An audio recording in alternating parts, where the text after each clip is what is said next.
I love Mohammad স্লোগানকে ঘিরে দিনকে দিন আরও উত্তাল হয়ে উঠছে ভারত।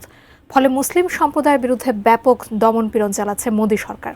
এই স্লোগানটি নবী মোহাম্মদ সাল্লাল্লাহু আলাইহি ওয়াসাল্লামের প্রতি ভালোবাসা প্রকাশের একটি শান্তিপূর্ণ উপায়। তবে এই স্লোগানকে হুমকি হিসেবেই চিহ্নিত করেছে নরেন্দ্র মোদীর নেতৃত্বাধীন দল বিজেপি, যার ফলে দেশজুড়ে মামলা করার পাশাপাশি শত শত মুসলিমদের গ্রেপ্তার করা হয়েছে। এমনকি অভিযান চলাকালে কারো কারো বাড়িঘর গুঁড়িয়েও দেওয়া হয়েছে। বিস্তারিত জানাচ্ছেন শেখ ফরিদ।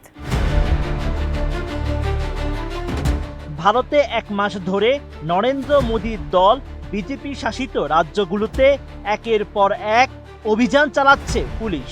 তারা বাড়ি ঘরে হানা দিয়ে মুসলিম পুরুষদের গ্রেপ্তার করছে।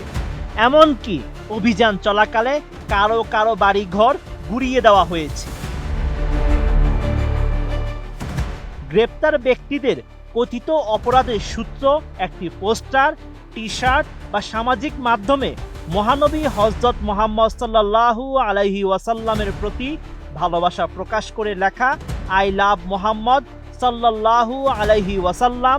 এই স্লোগানটি নবীর প্রতি ভালোবাসা প্রকাশের একটি শান্তিপূর্ণ উপায় হিসেবে দেখা হলেও ভারতীয় কর্তৃপক্ষ এটিকে হুমকি হিসেবে চিহ্নিত করেছে, যার ফলস্বরূপ দেশ জুড়ে 4000-এর বেশি মুসলিমদের বিরুদ্ধে মামলা করা হয়েছে আর গ্রেপ্তার করা হয়েছে শত শত মুসলিমদের।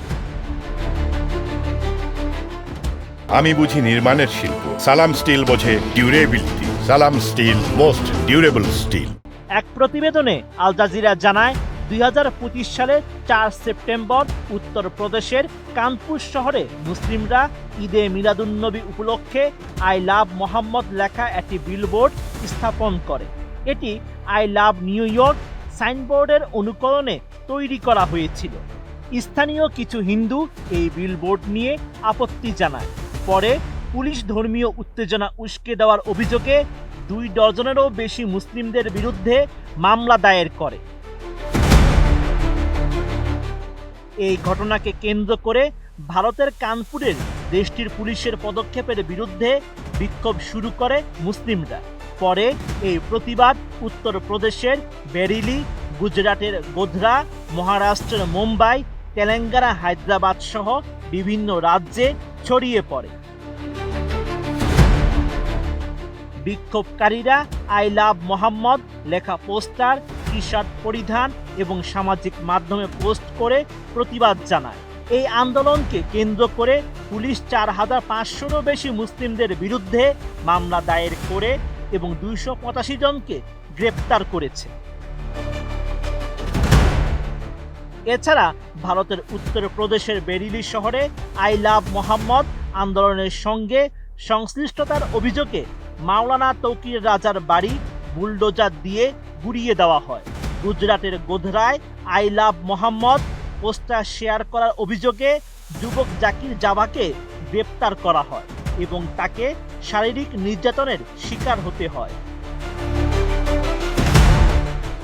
ভারতের সংবিধান ধর্মীয় স্বাধীনতা এবং মত প্রকাশের স্বাধীনতা নিশ্চিত করেছে।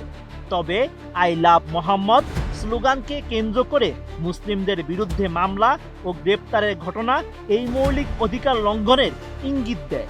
অ্যামনেস্টি ইন্টারন্যাশনাল জানায় এই ধরনের স্লোগান শান্তিপূর্ণ এবং কোনো উস্কানি বা হুমকি মুক্ত, তাই এটি ফৌজদারি নিষেধাজ্ঞার আওতায় আসা উচিত নয়। Sheikh Farid, ATN news.